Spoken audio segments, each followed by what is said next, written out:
Hello and welcome to Talk Tonight Sports. I'm joined with Adam from Paddock FC. We're here to talk about the Premier League, everything that's happened, and what is to come. So, Adam, how are you, mate? Yeah, not too bad, mate. How are you doing? Yeah, not too bad. So, first of all, I'd like to talk, what do you do for Paddock FC? So I'm a content producer at Stretford Paddock Football Club. We're a football club birthed out of a fan channel. We're playing in the Lancashire and Cheshire League, I believe it is, Division 1. We've got a reserve team in Division 3. We're right at the bottom of the football pyramid, and my job is to basically document what life is like at that level, looking online and looking at some like market research, so to speak. There's not really a lot of stuff at this level that goes into the level of detail that I want to go into. So the sort of level that I'm trying to get is recently like the All or Nothing Tottenham Hotspur series, which is fantastic, but at a grassroots level, along with highlights of games at a really top production quality. We've got a lot of stuff planned in the future in terms of like different tactics and how they all play out. We've got a lot of stuff that involves coaches. So we just had Ryan Hopper on, who trains Bruno Fernandes.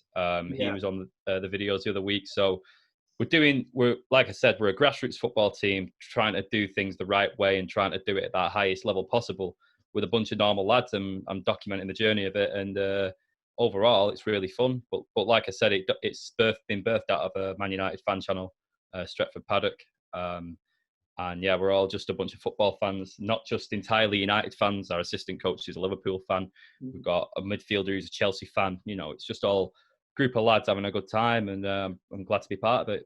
Nice. So how exactly are you trying to sort of reach the level of Premier League through Stretford Paddock? Like, are you watching, like you mentioned, the All or Nothing series with Mourinho? Mm-hmm. You're watching him talk to the players and all the tactics. You're trying to use that at a grassroots level and trying to reach the sort of non-league and hopefully reach up like Salford City have, for example. Yeah, definitely. So one of the big things that we thought of when we was making this team was that anyone could make a team, and we could just go to any team. If I wanted to make a documentary series or document a grassroots football club, I could have picked any. There's so many in Manchester. There's so many.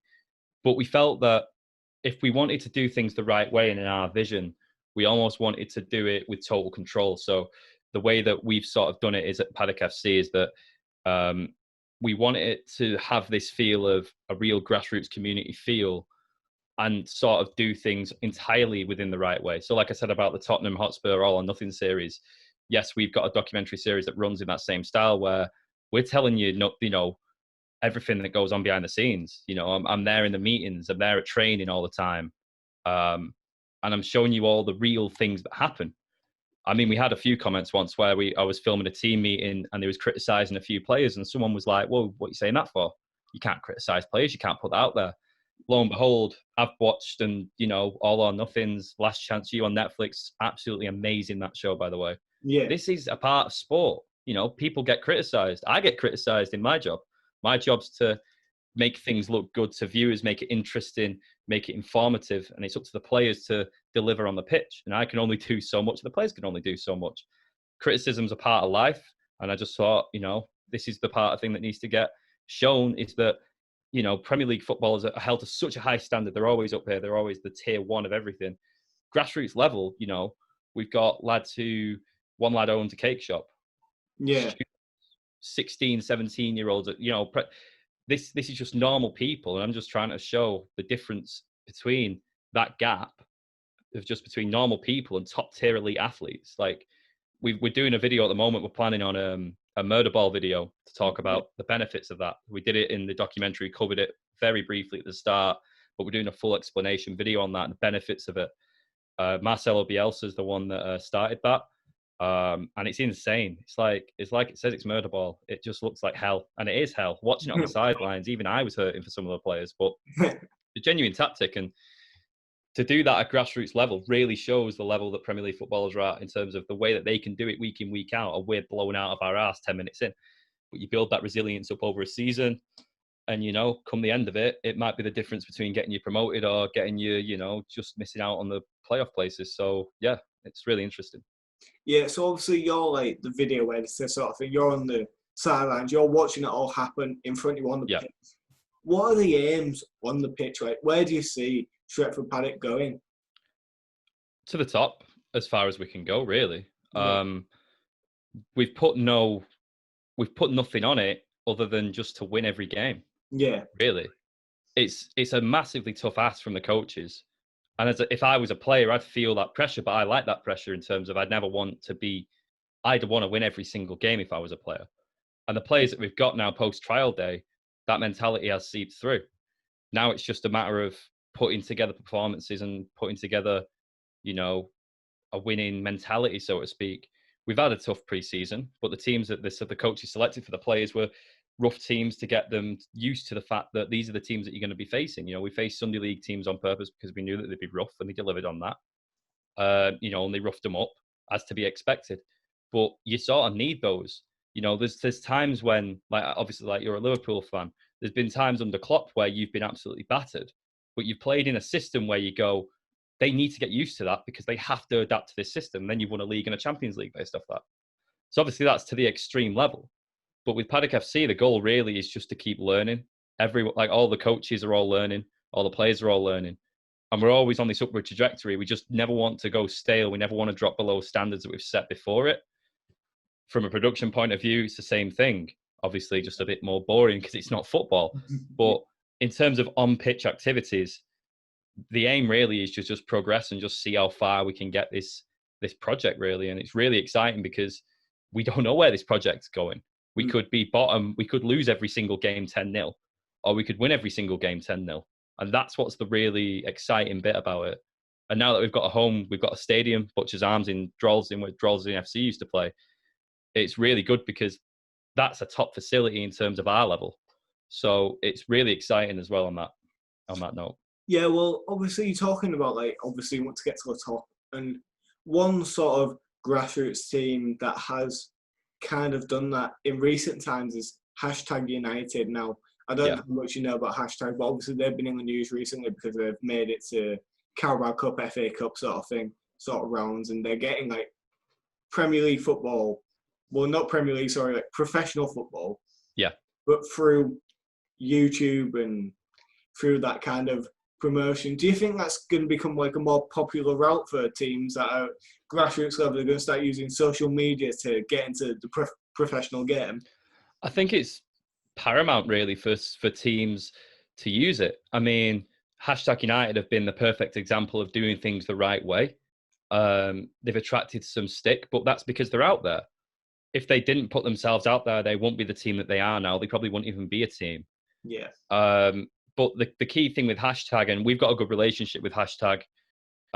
Spencer's has given some tips to us and stuff like that, and he's been a really, really good sort of inspiration in terms of looking at how to do things the right way, and I can only thank him enough for that. But I feel that teams need to sort of get on that social media level just because it's the modern age and it's the way to do things. Obviously, I've got the benefit of working with a very successful, like, Man United fan channel. I've got access to lots of equipment that, teams at our level won't, because the bottom line of it is that, we use that to a high production standard, and I use all those tools to sort of raise a grassroots level.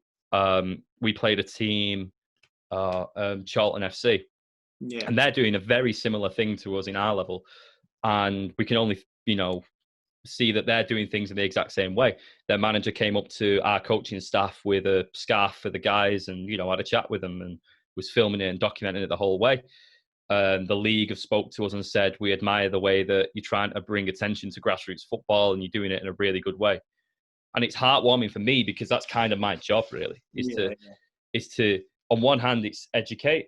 So you've got to sort of tell people what the league is. Here's what it is at grassroots level. It's not Sky Sports. It's not Premier League. You're not going to be winning. If you lose, you're not getting on people's backs on Twitter. It's a totally different vibe to that. And I like and understand that. The entertainment factor as well. You don't want to sort of focus entirely on that, but entertainment is why we watch sport at the end of the day. And, if we win a game 6-0, there's a huge entertainment value there, just as there is if we lose, because there's a bit of drama there in terms of what's going to happen at half time and full time or on the post-match interviews. So all in all, I feel that clubs do need to sort of maybe get on that level, because it's a real untapped potential for a lot of clubs, and it's not really that difficult. If they just put a few tweets out, if they just put a few videos out, they can definitely get there. You know, I'm blessed to be in a position where I've got equipment where I can do stuff to a high standard that I watch Sky and BT at and go, I want to get as close to that as possible. Teams without that equipment, obviously, you know, I mean, like iPhones exist, Yeah. amazing little camera devices. They've got there's so many people out there. Like I did it. I think I'm going to be doing a talk at one of my old colleges, and one of the things I'm going to tell them is there's so many clubs out there that want social media people, voluntary basis usually, to just expand the profile of the club and to get them out there. You're not telling me all these grassroots clubs that are getting 100 people in at the moment, now in a COVID situation where you can go to a non-league game, Yeah. they're begging for people to come and watch you. And people might even stay. I mean, God, there's people who probably have season tickets at United and City around Manchester that are going to their local teams and going, do you know what? I don't even want to go City or United anymore. I just want to, I'll probably watch that one in the pub and I'll come and support my local team here.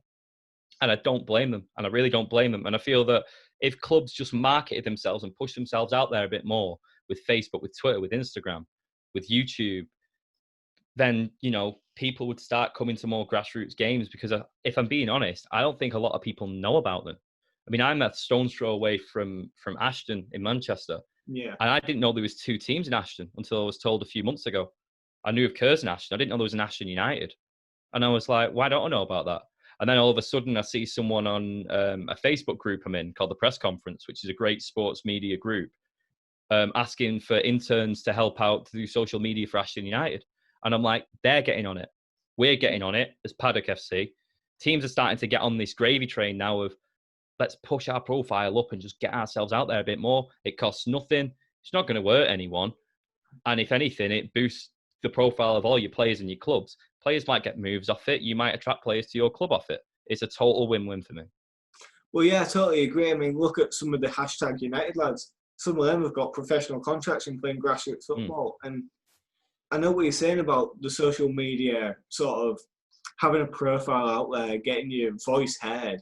And I feel that's been made from profiles like AFTV, for example, who have made the sort of fan channels big. And I know there's not many grassroots channels that you go to and you're like, yeah, I watch these because it's grassroots football and it's entertaining. But what you're doing at Paddock FC seems to be very enjoyable for yourself as the editor, posting stuff, but it seems to be entertaining as well because you're seeing what happens at that lowest level.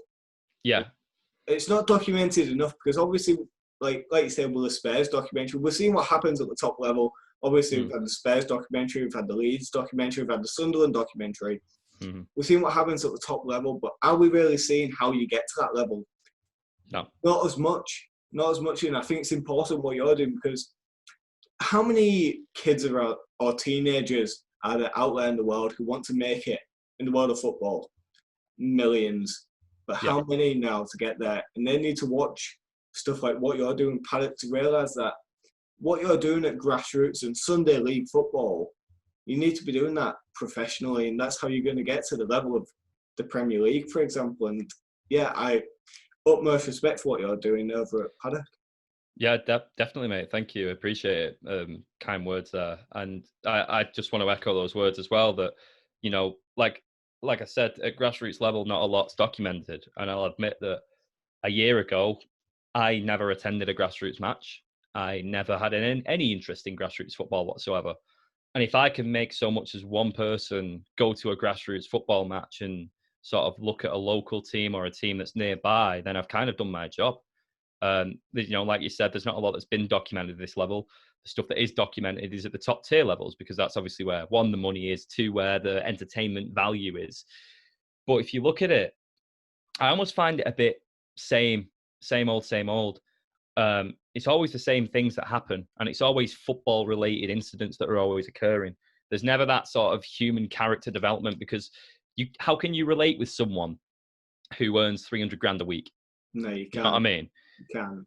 But if you looked at there was a brilliant documentary on Netflix, one that I took the most inspiration from, more than All or Nothing, more than Sunderland Till I Die. It's called Last Chance U, and it's based in America. It's about college football. It's about people on their last chance to get into like D1 or D2 which is the divisions in American football in America after they graduate from college football. And I've got no interest in it whatsoever.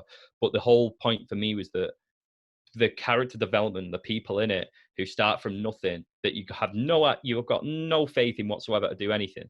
And then they end up signing for someone. And that development of building up, not just the football's a side project, the football's just there on the side. The sort of storyline that's in it is just insane. And it's something we've got at Paddock. Like, I'll tell you now that as a production team that we've got story arcs planned out. We've used film theory that I've learned by, like, you know, a theory such as like Todorov, who created like a 5-act structure to create something that's almost very entertaining because it follows beats that you see on TV, makes you engaged in it. But the main sort of point that I'm always trying to hit is that you want it to be real and you don't want to over dramatize anything. Yeah. And everything, I'll say it here and now, that everything that you see in Paddock FC in terms of whether it's documentary style, whether it's our podcast, whether it's highlights of the first team matches which we put up, everything that we do is totally real and nothing's left out, because that's what we're trying to do. We're trying to show what it is at this level. And I don't think there's enough about it. And I feel like by doing it, I feel like I'm doing something that I enjoy doing and something that I'm bringing a highlight to. And it's football, and I love football. So at the end of the day, I'm kind of happy with what I'm doing. Do you think you're showing a more like realistic path for like people who want to get into the game? Like, you're showing them what it is really like if you want to get into a professional game. This is what you have to go through. Yeah, definitely. You know, you've got your academies, and players can play from being 8 and 6, 7 years old, go up to being 18, and they can get released, and then they've got nothing. You know, no club wants them, and it is really upsetting. I mean, I can think of it from a personal point of view that if I was at an institution more than 3/4 of my life and then dropped out of it with no pathway, that I'd be absolutely distraught with it. But I feel like at this level that everyone's sort of on that same playing field and everyone can relate to each other a bit more. We've got players that have come out of academies that have gone on to pursue other careers but want to stay within football. We had a player, Nosa Yamu, who used to play for Birmingham. He's been on Soccer AM. He's been on lots of different things. My mates played against him loads when he used to play for an academy, and he said he was the best player on the pitch. And he's just signed for Boston at the moment. And that's the sort of thing that we're sort of going for. Ronaldo, who plays for us, who's a journalist also at Paddock. He used to play for Oldham, used to play for Liverpool. So he's had a very top career. He played with Paul Scholes at Oldham when he was the manager there for a bit. And then he was released and fell into journalism, but also plays football on the side. So it's that sort of thing where players might drop out and pursue other things, but they've still got that burning fire and desire inside of them to still play football. And if we can do that at this level, then it creates a realistic pathway, especially for players who want to maybe go semi-professional in terms of if they just want to play, say, on the weekends or something like that. It's definitely something that's realistic, because that's what the sort of players are at this level. You want to make it so that you give them that realization that you aren't playing for Manchester City's academy anymore. You're not playing for the under-17s. You're playing on a playing field in Stretford or in Droylsden or something like that. And no one's got an ego, and that's what I love about it. Everyone's just the same. Everyone's just normal people playing football, and that's what I absolutely love about it as well. But you're definitely documenting the fact that some people can go semi-professional, or you can play Sunday League grassroots football, but you can make it. I mean, look at the likes of Jamie Vardy. Yeah, he's the absolute poster boy. I mean, God, if we can get a Jamie Vardy playing for Stretford Paddock, that would be the absolute dream. Just one person who can come from our level all the way to the Premier League is absolutely insane. And the fact that happens, Mikel Antonio's another one who started at that level. There's so many examples of it, but that's just Premier League. Can you imagine the amount that's in the Championship, League One, League Two, that get to that level where they're playing full-time football? If we can get just one player up to do that level, then we've done a stellar job really of ourselves, and we can be proud that we've excelled someone's career onto that path. And that's something that I think as coach, as a sort of staff member there, is something that we'd really love to see one day. Yeah, I mean, in regards to English football, it seems to be a really difficult path at the moment because there's so much money in football. And Yeah. it's like, a lot of teams aren't willing to give a chance to a young player or someone to just bring on trial and they give a chance to and turn out to be an absolute wonder kid. There's too much money. I mean, we see it a lot more in, like, for example, German football and French football, where a lot of youngsters are coming through and they seem to get more of an opportunity there. But do you think there are still opportunities in England to make it? Yeah, absolutely. I feel that there always is that opportunity there, and yes, it might not be highlighted at sort of your elite levels of football, but at the end of the day, I can almost sympathise with that. Obviously, at the Premier League level, it's so much of a risk if you want to sort of blood youth youngsters through. It's a totally different climate from what, say, the class of '92's environment was. I feel like the environment now is that you have to, if you're a manager, you've got to come in, you've got to win a title within 2 years or you're out the door, or you've got to push the team forward enough to make yourself get a new contract, and then you've got to do that same feat again until you keep going, until you can't do it anymore, and then you're either released, you're sacked, or your contract's up. So I feel that you can't long-term plan a lot, but I feel that at lower levels, that's more prominent because there's more long-term visions in there. There's something more to aim for. Could, like, say, if I want to bring up a Premier League example, look at West Ham with the player that they just let go to West Brom. The Mark Noble was vocal about on Twitter, which I totally am on side with. Graham Souness had something to say about it, which I found totally ridiculous because Mark Noble's being honest, and I feel like honesty is being lost in football sometimes. It's so media trained that it's refreshing to hear Noble have a go at the board. But you can understand from a Moyes point of view, would you rather sell someone that you could develop, but it'll take about 3 or 4 years to develop? You probably won't be there in 3 or 4 years. You can sell him and you can buy a player that you can get now that's ready-made that might get you another contract, might keep you in the Premier League. And I get that this kid's very good and he come with a huge reputation, but you've got to understand it from sort of that academy point of view. Do I develop someone for years or do I get someone in now? And that's unfortunately the harsh reality of football. Mourinho does it. Everyone's accused of doing it. I mean, Lampard's now, I think Lampard even came out and said, I only use the academy players because I had to. And then the moment that he had a transfer ban up, he's bought, nearly everyone. So it's one of them where I think at lower levels, it's more obvious. And there's a lot of teams going, especially at like youth level. I mean, the numbers I'm hearing, I didn't even realize teams have got like 50 under 13s teams, and it's like, what the fuck is that about? Do you know what I mean? 50 teams, what's going on? But no, I feel like at grassroots level, there definitely is a pathway there. And again, the fact that we're having to ask this question in terms of is there a pathway there shows that there isn't enough about it to know it from a normal point of view. Is there a pathway there should be a question that everyone should know. Kids play football on the weekends because the mum and dad send them there to do something, to get in a club, to sort of mingle and meet mates, to keep fit. There should be a pathway there for them to do it professionally. The education's one thing, but sport in this country is so poorly represented. You look at the pitches that are being shut down at the moment.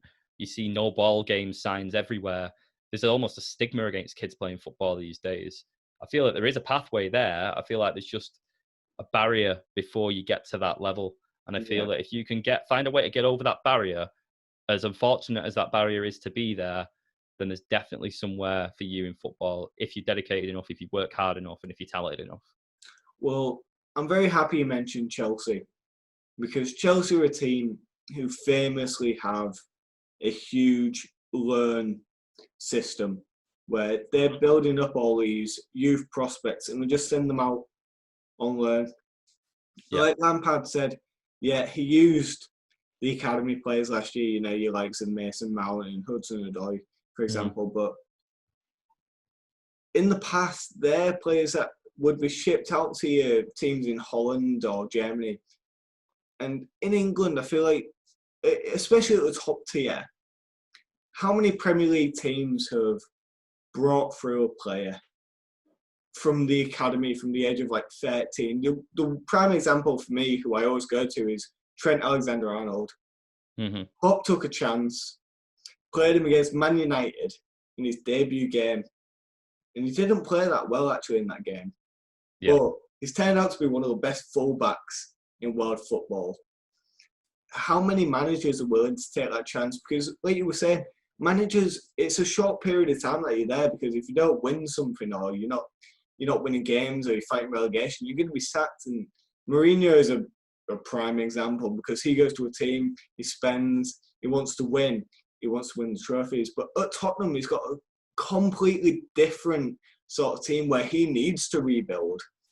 He's at a Tottenham team where they've got Harry Kane and Heung-min Son as really good players, but the rest he needs to rebuild.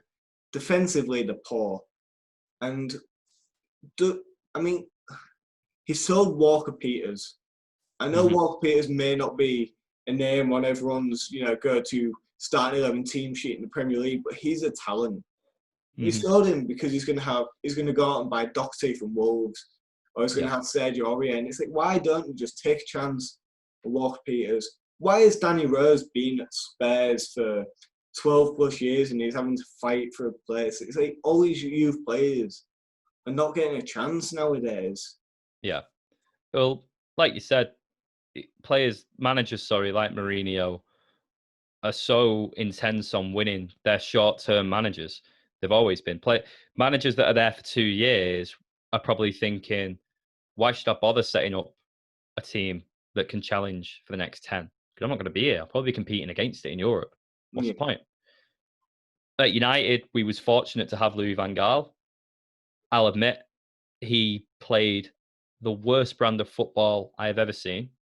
The only game I ever left early was Louis van Gaal's, because I was genuinely that fucked off with him that I just couldn't be bothered. I think it was Southampton. We got beat 1-0 at home and Charlie Austin scored like in the 86th minute, and I was like, I'm not having this, because it was just one of them where you're like, why do I bother? I was absolutely wet through. It was like a Wednesday. I was not having a good day, and I just went. I was like, I can't be arsed with this. I mean, the same against Sheffield United. And I understand that his style of play wasn't great. But if you look at the players that he brought through in terms of who are playing now, Rashford is the prime example. Like you mentioned about Trent coming through against us, and we had Rashford who came through at Michelin originally in the Europa League, scored a brace again in his Premier League debut against Arsenal. I think he set the one up as well for Herrera. So I feel like there's certain managers have certain philosophies, to use a Van Gaal term, but the players that they bring through sort of have that knock-on effect years on down the line. Managers like Mourinho don't care about that knock-on effect because they need that effect now. Why do you think that, as we're talking now on the 15th of September at 9:30, Gareth Bale looks like he's going back to Spurs? Yeah. Man United look like they're going after Jadon Sancho. And, well, I don't know if we're fucking going to get him at this point, but you can tell the mentality between the two. Bale's a ready-made superstar, 31 years old. He's probably got 2 years left in him at the top, but he's at the top already if Spurs can get him going and ticking in the right formation. Jadon Sancho is undeniably world-class, but he's still got another 15 years left in him, really. And he's probably 4 or 5 years away from his prime. So I feel like Mourinho-type managers, I keep on referring back to Mourinho, but he's the prime example. Like you said, getting rid of Kyle Walker-Peters to bring in Matt Doherty is like, it's a way of going, I need something good now because I have to win a trophy or Daniel Levy's going to sack me. Like we all seen the Spurs doc. At the start of it, it was like, we hope to either get top 4 or win a trophy.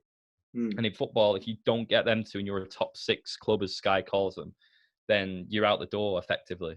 Look, you get one chance really. You get a season to sort of tinker about and buy some players and, get them in the system. And if it doesn't work, then it just simply doesn't work. And I feel like that's another reason why they don't take a chance on youth players anymore, because what's the point? If a youth player comes through and they end up not being good enough and you've wasted a transfer window on them. Like the class of 92 was a huge risk by Ferguson, but it paid off. And people always look at the class of 92 as, why don't they bring them through anymore? And I'm like, well, it's an enormous risk. If that cohort of players weren't world class, then would United have had the success that springboarded them 20 years down the line? There's no Fergusons anymore. There's no real managers who control every aspect of the club.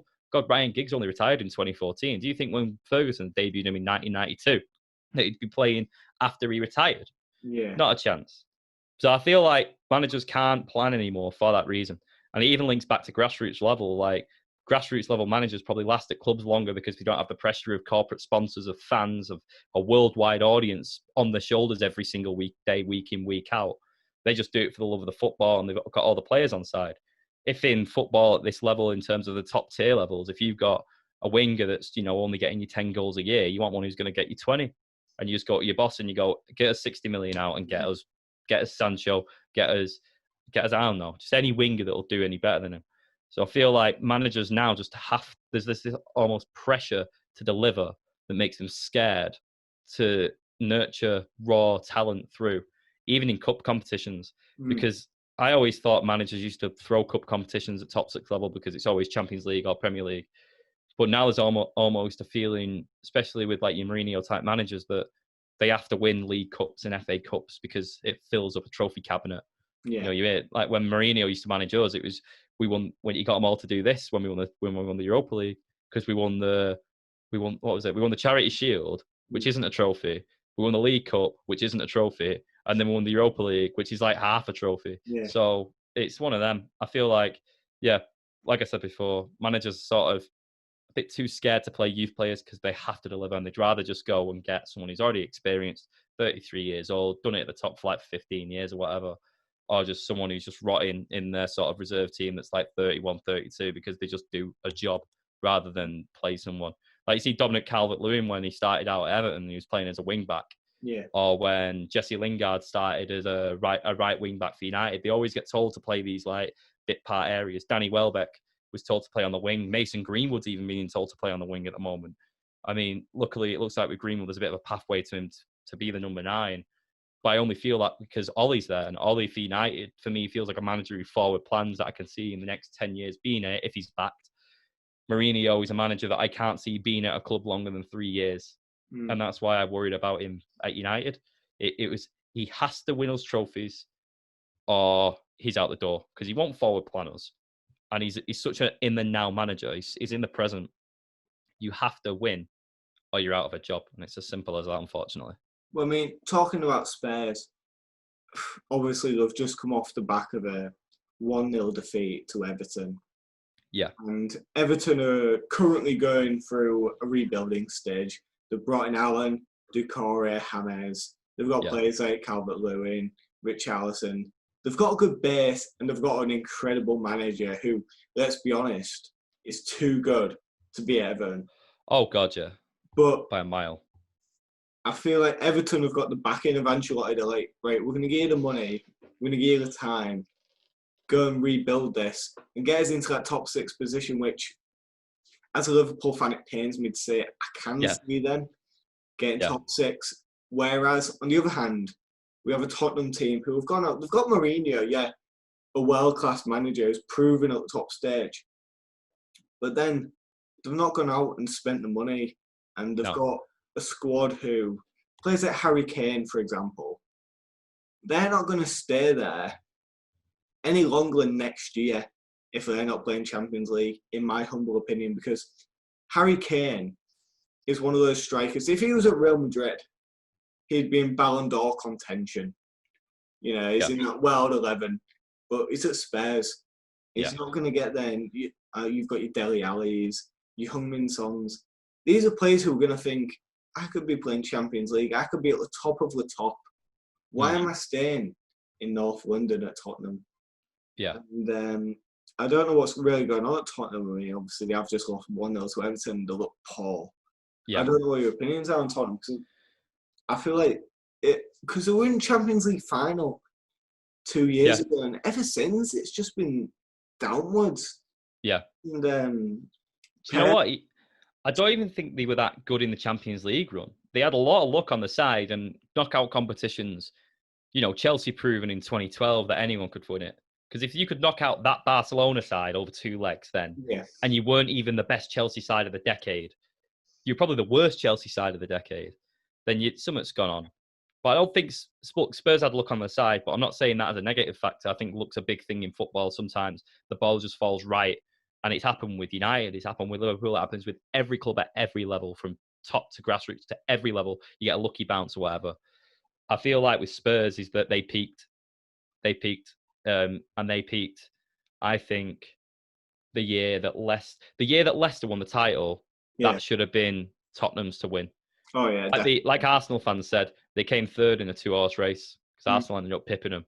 But that should have been a North London title race in 2015-16. Just that Leicester had that insane season, which I don't think anyone can explain. But this Spurs side just looked off the boil. They had no creativity. They desperately need to replace Eriksen. I mean, I know Eriksen wasn't great at the tail end of his Spurs career, but I think it was something like no one's had more assists since he's joined than him, or something along those lines. What was like massive for me is that their most creative player was Eriksen, who didn't replace him with Hodgberg from Southampton, a defensive midfielder. They've got Sissoko, they've got Winks, they've got Ndombele. I know they've got the Chelsea, but who out of them is going to be pushing forward, trying to break the line? Anyone. No one. And that's probably a huge factor in why Spurs were after Bruno Fernandes for a real long time, right alongside us. I mean, I love Bruno. I think he's made us, I think he's an absolute catalyst for us. He's been absolutely mint. Put him in that Spurs side, and he's probably better because you've got a natural goal scorer in Harry Kane, who's at his prime at the moment. Martial's nowhere near his prime. He can get a lot better. He had a really good goal scoring season. He dovetailed with Bruno amazingly. But could you imagine Bruno knocking balls in for Son, for Kane, potentially Gareth Bale? I mean, that's dangerous. And then that's when you sort of look at a player and go, maybe Spurs will tip now, because you can have the safety in maybe Sissoko and Dyer behind you, for example, which it might be a bit too defensive in my opinion. But I always look at the Spurs side that used to have like Dyer next to Ali and then Eriksen in front of him. And that was their best midfield sort of dynamic. And then they went away with it. They started playing this 3 at the back system, which, you know, I guess it worked in Europe. But in terms of the Premier League, I always felt like Spurs, after the Battle of the Bridge game at Chelsea, when they just got like yellow cards everywhere because they lost the title there, I feel like they never recovered from that. And the whole Spursy sort of mentality around them has always been from that game for me. They've just always felt like they were never going to win anything. And they always knew that from the day the season started. And if you've got that losing mentality, how are you going to get out of it? And that Spurs team peaked for me because real title winning teams, real cup winning teams, real successful teams change the team and adapt with the times. Spurs never did that. They just had a really good side and thought, that's it. That's all we can offer to the Premier League is that peak side. They never went. Eriksen's getting a bit old now. He's getting on the decline a bit. Maybe we should start looking at number 10s. Or we need to start replacing Vertonghen and Alderweireld because 1, they're coming to the end of the contract, 2, they're getting on a bit. And I know they've got Davinson Sanchez, and I know that Tanganga came through, but there's so many other players out there that they could have got. And to me, it's down to Daniel Levy because Pochettino is obviously proven that he is a good manager when he's got good players. So why on earth wouldn't you supply him with good players? Like, I know that they didn't buy anyone in the year that they got to the Champions League final. Again, that could have been luck, but it's no excuse. You're not telling me no manager wants to improve on the last season's squad. And I feel like Poch was let down by Levy, and I feel like all this is because of Levy. Mourinho was hired to win trophies. I don't even think he's going to get him into the top. I don't think he'll get him into the Europa League this year. No, I mean, he's just that bad. The problem with Tottenham is, look at what Liverpool did when they lost the Champions League final. Yeah. They pushed on and they won it next year. Yeah. Where were Tottenham? They were nowhere to be seen. And that's the difference between having owners that were back, and having a world-class manager. Because Liverpool didn't really buy when we lost the Champions League final. I think most of that starting 11 is still there. You look at you like Andy Robertson, Salamane, Firmino, Henderson. Yeah. They're all still there. The one area that they improved in, which won in that Champions League, was the goalkeeper. And they knew that. And you guys knew months before that Karius wasn't good enough. You got to a final, so you probably went on the lines of, well, we might wing it, we might win it. Yeah. Obviously, Gareth Bale did that thing, which was just insane, which is, for me, probably the best goal ever in Champions League final history. To be fair, no keeper's stopping that. No. But every keeper in the world stopping, rolling the ball out to Benzema. But Alisson, for me, was that final piece. Van Dijk, Salah, and Alisson for you guys is like... Selling Coutinho, obviously, was... I bet you was gutted when he went. But in hindsight now, if you said, we're going to sell him, but we're going to buy Van Dijk, and we're also going to spend the rest of that money on getting a goalkeeper who can play our system, and he's also he's also leaps and bounds ahead of Karius, on top of already having Van Dijk, Salah, Mane, Firmino, and having a running midfield. You've got Trent on one side and you've got Robertson on the other. And then you look at that and you go, that's a good team. Because in the Champions League game, I bet you looked at your side and you went, that's good on paper. Karius is in net, though. But do you know what's funny about that game? Liverpool should have won. Liverpool were the better side if it weren't for those mistakes. And I think months before, Klopp had realised, if we get a keeper, we will win the Champions League. We will win the Premier League. Because we didn't buy anyone last year who is now a first-team player. Yeah. Because Liverpool have got the foundations there.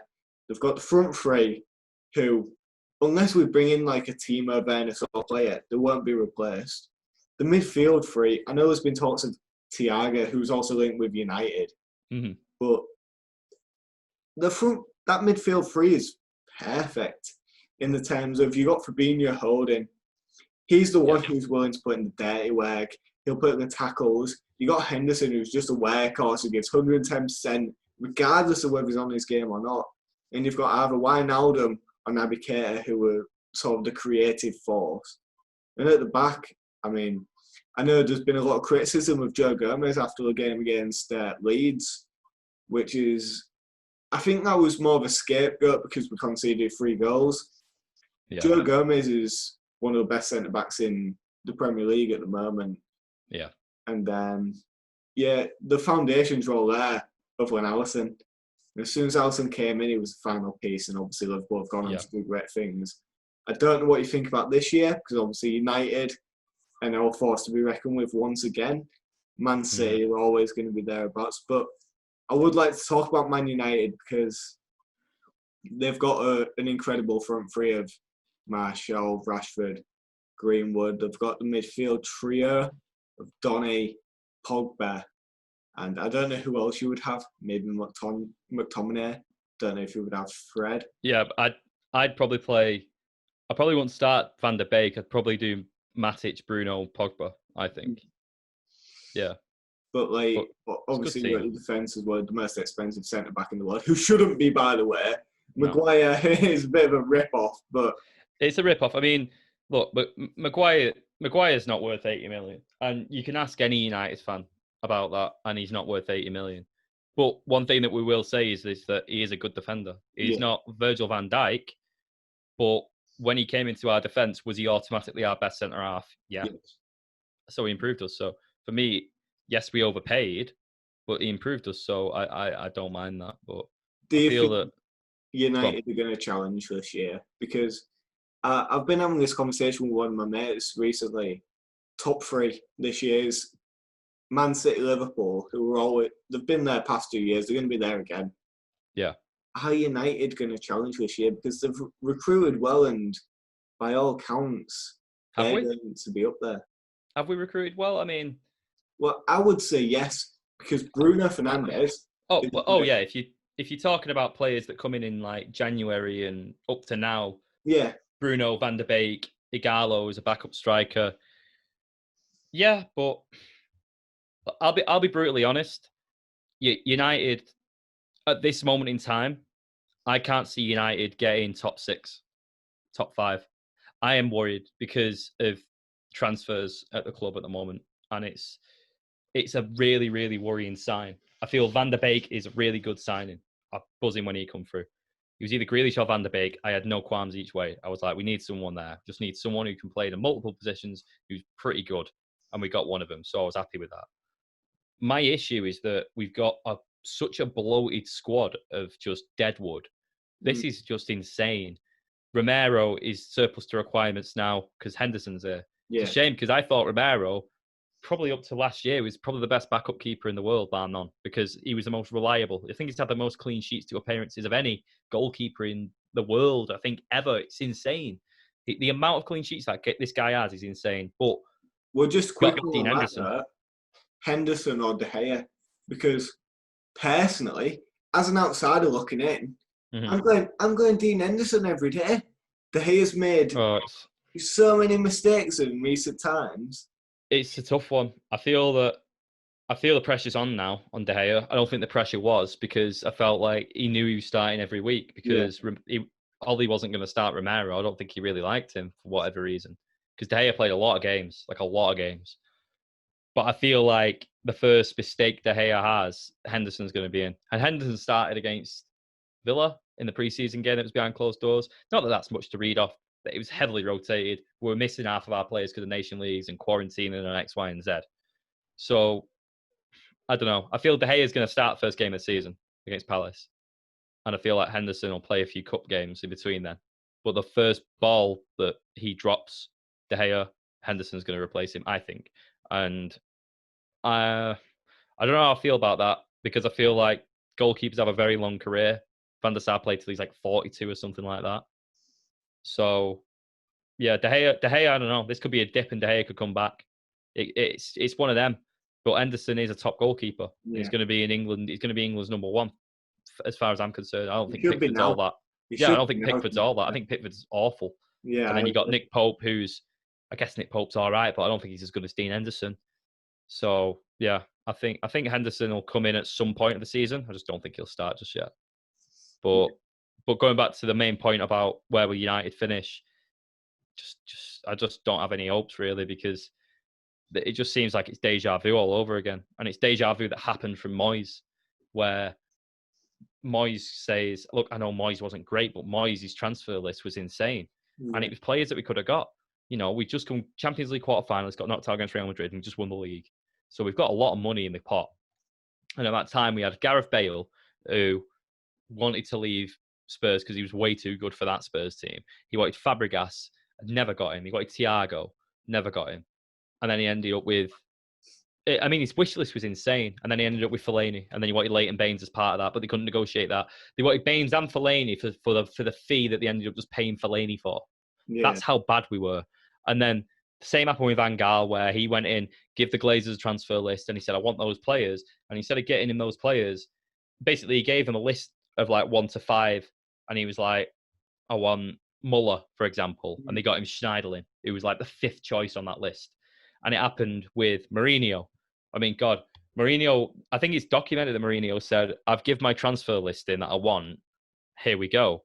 And I was like, cool. Season before, we come second to the best City side there's ever been. Yeah. And we lost in the FA Cup final. And we had a pretty good side then. And I thought, do you know what? I actually am on board with Jose on this. I think we've got a pretty good solid squad.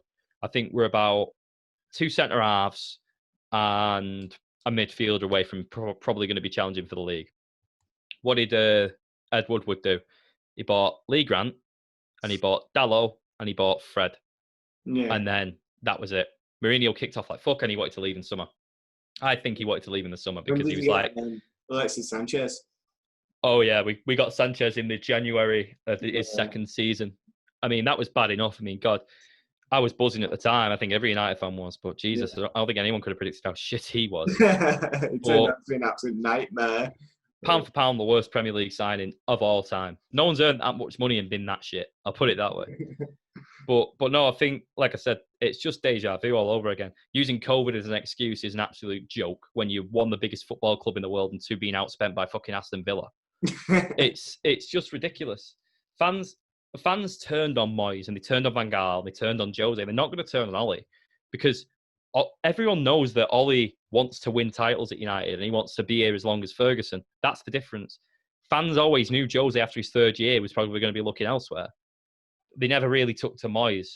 Van Gaal was funny, yeah, but he played awful football. Ollie, when he's got players ticking, is a brilliant manager, and we've got some really good performances out of him. Post-lockdown performances with a fully fit United side was brilliant. But United's one issue, and it's been an issue for years, is that fatigue just creeps in. We get one injury and the whole team falls apart. So that's when you need squad depth. You look at your bench, you look at City's bench, and you go, Jesus, you're spoiled for choices.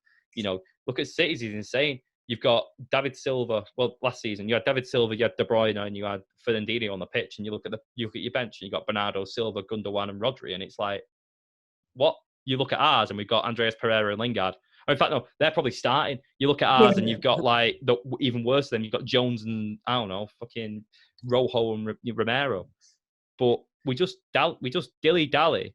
We spent ages. Like Reguilon, there's been news today that Reguilon's going to Spurs now instead of United. Yeah. We've known for weeks that there's been this buyback clause, which is why United haven't bought him. So why on earth are we still trying to get him? Why don't we go elsewhere? Porto, Alex tells, is like a player that is like everyone says we should get. Top class left back from Porto, who would probably come United if the price was right. But United have spent too long fanning about for Reguilon, and now it just seems like it's too late. Sancho looks like it's going to go down the wire when it should have been done last year. Sancho won't happen. I don't think it. The thing is, I don't think it will, but I've got a nagging feeling it will, because the way that we do transfers is we go, what's your price? And you go 100 million, and we go, here's 50. And then every week we just add 5 million to it until we meet that valuation and then go, oh, okay, then pay it. Because they think that United think that they've got all the cards and they've got all the chips, and they're like, oh, we've got all the money. They do. But the fact of the matter is, at the end of the day, that Dortmund know you've got 100 million and they know that you're going to spend it. So why would they lose a player that got 20 goals, 20 assists last year? Yes, they want him to go because it'll get him a lot of money. But if he stayed, he probably could mount a challenge against one of the best buy-in sides of the last decade.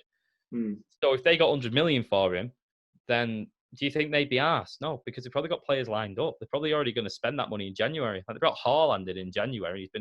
He's carried on that form that he had at Salzburg. But you just look at it and you go, United have got such good talent in this team. Such good talent. Rashford, Martial, Greenwood as a front three is just insane. And it spoils United fans because I don't think they realise how talented that trio is. Martial gets criminally underrated by fans all the time when he's been great for us this year. Rashford's had his best goal scoring year. He's just looked a totally different player from every single season. He's always improved, Rashford. That's the one thing with him. He's always been better than the season before, and that's why I love him. Greenwood's just been Greenwood. One of the he just finishes everything he touches in the back of the net. Yeah. I think we could. Class, like. Yeah, he's looked awesome. But I think we could fail this. We could fail this team spectacularly if we continue this deja vu pattern that we keep doing with Moyes. We did it with Van Gaal. We did it with Jose. He's going to be let down in the market. He's going to fail to get top four. And he's going to get the sack. We're going to bring in someone like Pochettino. We'll get a couple of players that Poch wants to keep the fans happy. And I'm a sucker for it as well. I'll admit that if I see 3, 4, 5 players come through the door, I'm like, man, this is sick. I'm buzzing. Then the year after, when you expect that to happen again, it doesn't. And then the manager gets sacked, and then you don't get top four, and then you get another manager, and then you sign 5 more players, and the whole thing repeats itself. And the one common denominator throughout all of this is the board. And it's, honest to God, a total shambles. It's an absolute shambles from the top to the bottom. And I feel like, well, not so much at the bottom. I feel like the players we've got are good, bar the Deadwood. But I just feel like we've got the resources, we've got the funds, we've got the talent. We're just about 3 or 4 or 5 players away from Premier League and potentially Champions League challenging sides. I mean, you look at United's attack is great on starting 11. Look at the bench, not really much there. And then you look behind them and it's even worse. I mean, Jesus, I hate Victor Lindelof. I think he's absolutely dog shit. I don't think we'll ever win anything with Victor Lindelof, really. Anything major with Victor Lindelof, because I just don't think that he's good enough. Preferred Daley Blind at centre back, and I thought he was lightweight. So I feel like United are so close. We're so close. We're the closest we've ever been, I think. Even when we come second under Jose, it didn't feel as close as it does now, because this team feels like it's just got a much higher ceiling than that team ever did. And it's a majority of the same players. They're just a lot better. And it's a shame because he's being a bit let down. I find it fascinating that you don't fancy United this year, because a lot of people I've spoken to fancy United to be challenging the title again. But obviously, from a perspective, no. I feel like I can understand why people say that. And in a way, it wouldn't surprise me if we did mount a title challenge. But I've just got this horrible nagging feeling in my head that the whole thing could collapse like a house of cards because of Bruno getting injured, because of Yeah. Pogba getting injured, because of Rashford, because of Martial. Sancho looks like it's not going to happen. The only summer signing it looks like we're going to have is Van der Beek. And I'm not shitting on Van der Beek. I think he's a top player, but he's not the only player that we need. We need about 3 or 4 others. And Van der Beek's 23. He's a top player. Scored against Chelsea, scored against Spurs in the Champions Leagues. And he does look really good. And I feel like we do need him because Bruno, post-lockdown towards the end of it, especially in the Europa League thing, was awful because he was absolutely exhausted. But we had no one off the bench to go, you're good enough to replace him. I'd rather have a knackered Bruno than a fully fit Jesse Lingard. That's how bad the situation is at the moment. But then you look at it and you go, well, that's not just Bruno now. Now Rashford's knackered. Rashford's been injured like most of the season because every time Rashford plays crap, it comes out that he's injured. And it's like, could you imagine if we had Sancho? If we could say to Rashford, right, I don't know, your back's sore, your legs, your groin's gone or whatever, instead of pushing yourself and having painkillers and pushing yourself through and getting worse, just rest for 2 weeks because we will play Sancho off the left and we'll play Greenwood off the right and Martial up front. You know, squads win your titles, starting 11s don't. And you can maybe get far with the same starting 11, and I feel like consistency is key, absolutely. But rotation's even more important. I mean, God, like now that you've won a title, took your time, unfortunately. I mean, there's been goals. Do you like goals that happen where they're so important, scored by the most unlikely source? Adam Lallana last year. Exactly. Like, there's so many, like, that always happen. But that's what happens when you got a big squad. You can't always rely on your forwards to score all the time because sometimes someone might spring in. Divock Origi, when he scored for you guys, I don't know if it was this season or the season before, where he scored that like freak header against Everton. Well, yeah, it's funny you say that. Do you know the famous Barcelona game? Yeah. Who was influential in that game? Wijnaldum. And Shaqiri, yeah. Shaqiri came up with 2 assists. And it's God, yeah, I didn't know that. If you were going to pick anyone in that team, you would not pick Shaqiri, but that's just squad depth, isn't it? Like that is squad depth, and that's what wins you titles. You know, United always start well. We started every season quite well, and we always have really high expectations. Last season, we beat Chelsea 4-0 at home. Yeah. I mean, that felt mental. I mean, I think I did a fan cam after the game to the early days of Stretford Paddock and was like, we just looked sick. We just looked a totally different team to what we were, and we just improved in every area that needed improving. But I was being naive because the starting 11 looked great. Dan James was being used as a squad player, which he is. Pogba was being used as a deep line playmaker, which I prefer him in. And it looked solid. And then Pogba got injured. And then that whole thing got knackered. And then everything just collapsed like a house of cards. Yeah. Luckily, COVID was probably the best thing that happened to the club because it allowed Pogba to get back. It allowed everyone to get fit. We come back absolutely buzzing. And then we just looked a totally different side. And Leicester just fell off it because I felt like they felt the heat from us coming from behind. Oh, yeah, definitely. Leicester were the team that were most affected by the like lockdown break because they were assured. They had momentum. But... Yeah, they had the momentum as well. Like that Leicester title winning side where they just felt unstoppable. Then they were stopped and everything just sort of fell down. And that's what I worry about United is that if COVID didn't happen, we probably wouldn't be in Europa League or the Champions League because, well, we definitely won't be in the Champions League. I don't know, maybe about Europa League, but I feel that we could easily have been pipped to that spot because we just, without Pogba, we just weren't good enough. I mean, I know Bruno was a revelation, but again, that's like Pogba's situation where you're relying on one person to create absolutely everything. Now you got Van der Beek in, yeah, but now we just started the midfield. What about the defence? What about the attack? Bruno is a penalty merchant as well. Like, let's be honest. He's not. Bruno does score a lot of penalties, but at that same point, Gerrard did too. So we'll go along that. But no, I feel like United. I can understand why people say United could win a title. For me, I just think if we get a fullback and Sancho, it has to be Sancho, not a winger, not Bale, not no one, not Chiesa at Fiorentina, whatever that I've seen as being linked to. Has to be Sancho. We have to get Sancho. We have to get a fullback and maybe another midfielder or centre half. And then I think, probably a dead certain first or second. I think for me anyway, because I don't think this team's good enough. on paper. Well, on that note, where do you see United? Well, what do you see United doing at the weekend? Their opening game of the season. Mm-hmm. It's a bit of a weird one because I watched the Palace game and the Palace played against Southampton. They beat them. Was it Southampton? I think so. Yeah, Southampton. And Palace broke a lot, had a lot of counterattacks. Did the same last year at Old Trafford. But the key thing is that their goalkeeper Guaita stopped like 2 insane goal line clearances at like the back end of the game. So I feel like, we could definitely beat them because we'll have more chances than Southampton. It's as simple as that. We've got a better team. I think we'll beat them, but I don't think it'll be. I don't think it'll be a high scoring affair. I predict a 1-0. Honestly, I think there's a lot of negativity going around the club at the moment. I feel that Ollie isn't happy. Well, he definitely won't be happy with the transfers that have come in.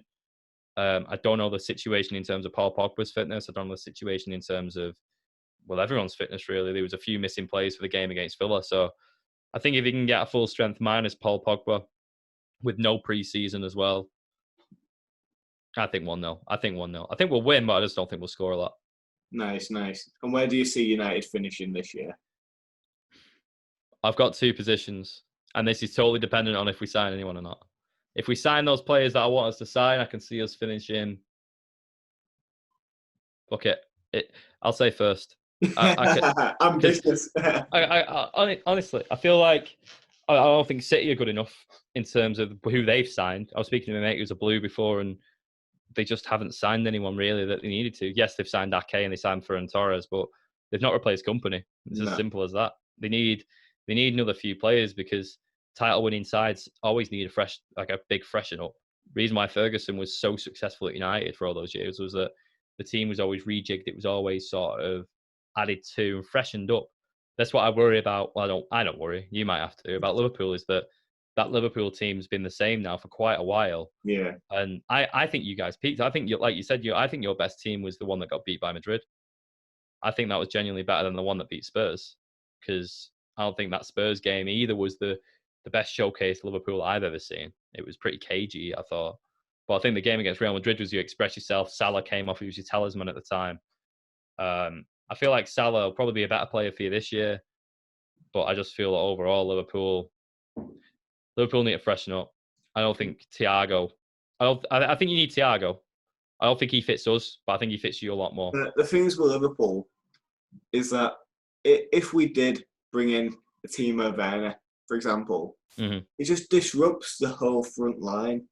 Yeah, I understand that, but I feel that as well. Because like you know, Origi isn't doing the same job that Firmino does, because Origi's more of a proper number 9. It's probably why he's being linked with a few bottom table sides that need goals, really, because he is a goal scorer. Firmino, putting it politely, isn't a goal scorer. No. But I feel like you definitely need to find some players to replace some talent that you've got. I don't think your defenders need freshening. I think they're fine. But I think your midfielders and your attack is when you start to sort of, if you want to sort of keep this consistency going in terms of winning leagues and winning Champions Leagues, you need to start looking at players and going, yeah, you know, we do have Salah. Yes, he's given us so many years of service. Now's the time to buy or put the feelers out for Mbappe or for Sancho. You know, would you replace Salah with a player that's going to get you 10 goals a season? Like, no, God, no, you wouldn't. But like, we replaced Ronaldo with Obertan, who was probably the worst thing ever. That's what you can't afford to do. Luckily, we had Ferguson, who was just a freak manager and just won us stuff anyway. The one thing is about Liverpool at the moment is we seem to have taken over Fergie time, and we're getting all these late goals. Like last year, that's probably what won us the league. The amount of goals we got in the last 10 minutes, I think it won us 15 points or more. Yeah. And it's just stuff like that. Like, I know you're saying about all the talent, like Jadon Sancho. I know he's linked with Man United. He's the sort of player that could come in and instantly replace Mane or Salah. But Liverpool... I thought he would go at yours. I genuinely thought that he would. And I thought that, he might sat on the bench for a bit, but overall, he would probably get on over... I think he'd get in over Mane. Only because I think Salah's more selfish. He's more of a finisher. But I'm not saying selfish in a negative way. Like, we had it with Rooney and Ronaldo. Yeah. Ronaldo was the more selfish. That's why he scored more goals. Rooney gave himself to the team. That's why he got more assists and sort of done the running a bit more. And that's why I think, like Sancho, I think does a bit of both. I mean, I think he got 20 goals, 20 assists last year. Yeah. I mean, that's just insane numbers. And the Bundesliga isn't exactly the slowest league going. It's pretty similar to ours in terms of intensity and tempo and physicality. So you can kind of weigh them up next to each other. But I think that you could have replaced Mane, or maybe even put Mane to the right or whatever, and accommodated Sancho, because that then future-proofs you for the next few years looking forward. Well, you say like the one I can't believe like Liverpool went in for was Pulisic. Yeah. Pulisic looks a great talent. He had the Klopp connection. Yeah, didn't Klopp buy him at Dortmund as well? He came out, he said he loves Liverpool, and we just went in for him. Mm. And I have no idea to this day why Liverpool went in for Pulisic, because he is the perfect replacement for when Salah and Mane finish at Liverpool. I know we're linked with Ismail Sarr from Watford. Yeah. There's another one, it's like you're going to lose them for 4 or 5 games a season with African Cup of Nations. So. Yeah, that's another issue, is that not just AFCON, but injuries. Like, say Salah, I don't know, pulls his hamstring one match, which isn't beyond the realms of possibility because he's a fast player. Hamstrings can pop. It's as simple as that. There's no replacement. Oh, we're not going to bring Shaqiri in who's going to do the job Salah does. If you lose Mane and you lose Salah, where are your goals? Because Firmino doesn't score him. Do you know what I mean? It's like that's what United's problem is. Liverpool's players are conditioned and they're fit, and they just never seem to get injured. And that was. I knew you guys were going to win the title by about November, December time, because none of you were getting injured. You were scoring late goals and you were winning 1-0 scrappy games. And I was like, if you've got all those 3 ingredients, if you can keep that going to the end of the season, you'll win the league with 10. You'll win the league by about 10 games.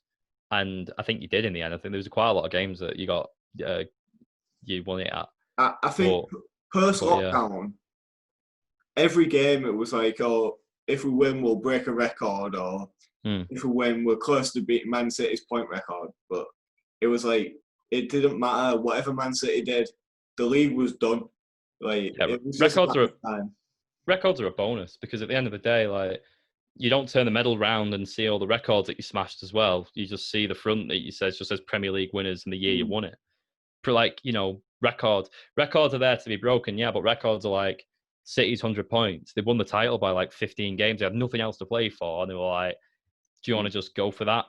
Do you know what I mean? Like, how many times you play a game or whatever like that and you complete all of it, and you got like that one little achievement at the end that's like, you don't need to do it. We just do it just because it's there and it's something to do. That's what Man City did that year, and that's what I wish Liverpool would have done. For some reason, we just dropped off. It'd have been cool too, because like, if I'm saying as a United fan, like, if we'd have won the title by a lot and there was a chance to have the highest points tally ever in Premier League history, it'd be worth a shot. I won't be gutted. I'd be gutted if we lost it on that last day, because that's a bit like, you know, you were sort of there and then you didn't get it. But if you won it in the style that, say, City did, where they got it on a last-minute chip of Jesus in the last game of the season, that's when it feels a bit more sweet. You're already the champions, but you just clinched a record that no one else has. You've got it, but it's one of them that, you know, you didn't lose it even if you didn't have it in the first place. Yeah, exactly. Where do you think to turn it round? Where do you think Liverpool finish this season? Because I've got. League. You think you'll win it? Yeah. I don't know. I feel like people know how to play against you a bit more now.